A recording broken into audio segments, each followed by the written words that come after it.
பாரத பிரதமருக்கும் கட்சி தலைவருக்கும் கட்சியோட கூட்டணி தலைவர்களுக்கும் எங்களுக்கு நன்றியை நாங்கள் தெரிவித்துக் கொண்டோம். இது ஒரு தமிழகத்திற்கும் தமிழர்களுக்கும் அரசியலில் ஒரு மிகப்பெரிய ஒரு மகிழ்ச்சியான நாள் என்பதும் வரலாற்றில் குறிக்கப்பட வேண்டிய நாள் என்பதையும் நான் தெரிவித்துக் கொள்கிறேன். அதனால் அவர் நிச்சயமாக தேர்ந்தெடுக்கப்படுவார், அதில் எந்தவித சந்தேகமும் இல்லை.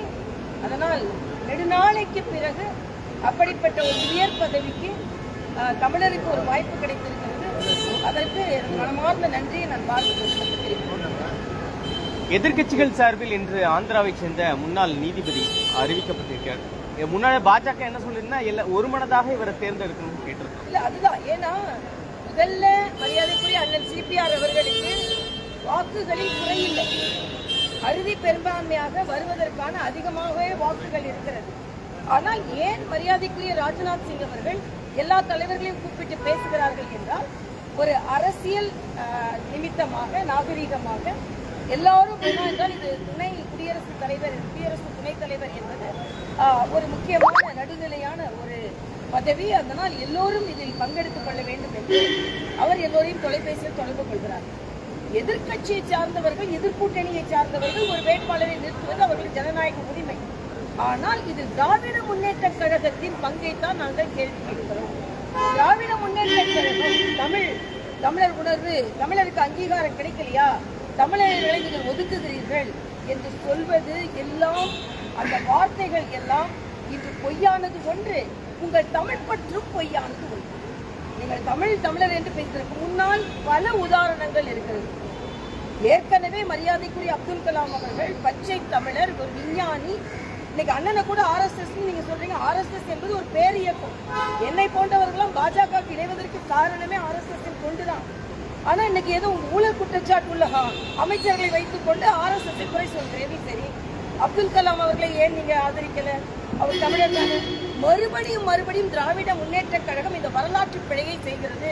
தமிழக மக்களும் தமிழர்களும் மன்னிக்க மாட்டாங்க. ஆனா ஒரு சாக்கு போக்கு, இது கொள்கை போறோம். நான் கேட்கிறேன், மரியாதைக்குரிய அண்ணன் சிபிஆர் அவர்கள் உங்க கூட்டணியில வெற்றி பெற்று பாராளுமன்ற உறுப்பினராக இருந்திருக்கிறார், 2 முறை பாராளுமன்ற உறுப்பினராக இருந்திருக்கிறார். ஆக பாராளுமன்றத்தை நடத்துகின்ற திறமை அவருக்கு இருக்கிறது. என பாராளுமன்ற உறுப்பினர், துணை குடியரசுத் தலைவருக்கு அரசியலமைப்பு சட்டத்தை பற்றி தெரிந்திருக்க வேண்டும். அவர் ஆளுநராகவும் இருந்திருக்கிறார், அதற்கான அனுபவம் பெற்றிருக்கிறார். அதனால அதை பற்றி அவருக்கு தெரியும். அரசியல் கட்சியில் எங்களை போன்றே வளர்ந்து தலைவராக இருந்தால், ஆனால் மக்களை பற்றியும் தெரியும்.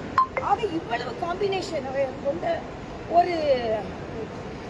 ஒரு குடியரசு துணைத் தலைவர் வேட்பாளர் எப்படி மிகவும் அதை மரியாதைக்குரிய மோடி அவர்கள் எல்லாம் அடையாளம் கண்டிருக்கிறார்கள்.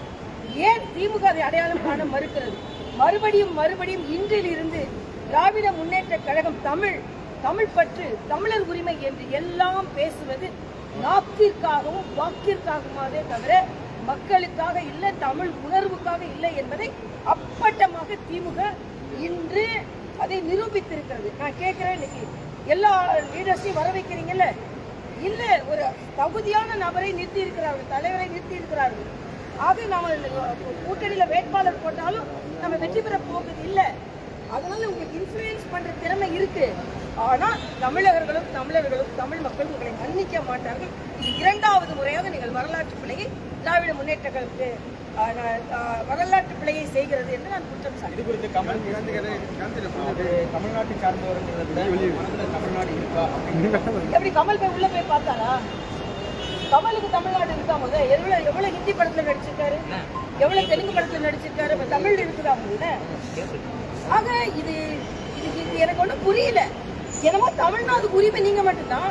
பாரதிய ஜனதா கட்சியில தமிழ்லாம் நாங்களே எங்க இருந்து பிடிச்சோம்?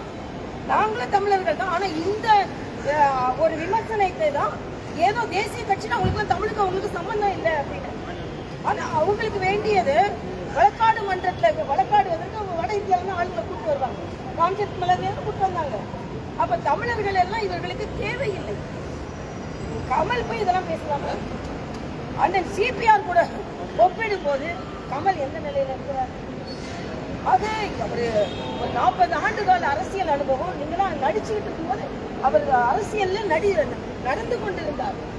1900 கிலோமீட்டர் நடந்து கொண்டிருந்தார் அவர். நீங்க நடிச்சுக்கிட்டு இருந்தீங்க. இன்னைக்கு திடீர்னு நீங்க உதிச்சோட நீங்க தலைவர்கள் ஆயிட்டீங்க. அப்பெல்லாம் சொல்றதெல்லாம் பதிலே சொல்லக்கூடாது.